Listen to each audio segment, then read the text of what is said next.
সড়কে শৃঙ্খলা ফেরাতে রাজধানী ৩০০ ফিটে আইনশৃঙ্খলা বাহিনীর অভিযান চলমান রয়েছে। ঈদের আগে পরে যান চলাচলে শৃঙ্খলা সহ বৈধ কাগজপত্র পর্যবেক্ষণের জন্যই এই অভিযান। শৃঙ্খলা ভঙ্গ ও ৮০ কিলোমিটারের বেশি গতিতে গাড়ি চালানোর দায়ে চালকদের আনা হচ্ছে জরিমানার আওতায়। পুলিশের এমন উদ্যোগকে সাধুবাদ জানাচ্ছেন চালক যাত্রীরা। বিস্তারিত আলোয়ান খানের রিপোর্টে।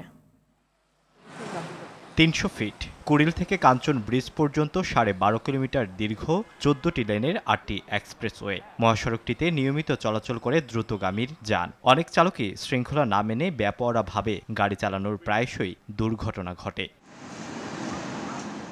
গাড়ির গতি বাগে আনতে সর্বোচ্চ গতিসীমা ৮০ কিলোমিটার রেখে চালানোর নির্দেশ দেয় সরকার। ঈদের ছুটিতে যেন কেউ আইন অমান্য করতে না পারে সেজন্য নিয়মিত অভিযান চালাচ্ছে আইনশৃঙ্খলা বাহিনী। স্পিডটা আমাদের এখন অনেকটা কন্ট্রোলে চলে এসেছে।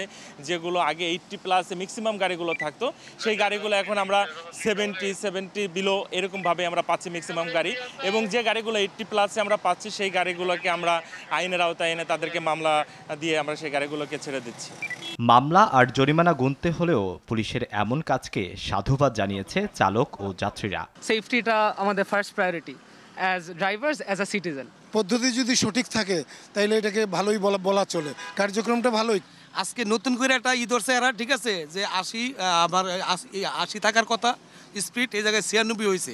ঈদের ষষ্ঠ দিনের অভিযান বেপরোয়া গতিতে গাড়ি চালানোর অভিযোগে প্রায় ১০০ খানেক গাড়ির চালককে জরিমানার আওতায় আনা হয়েছে।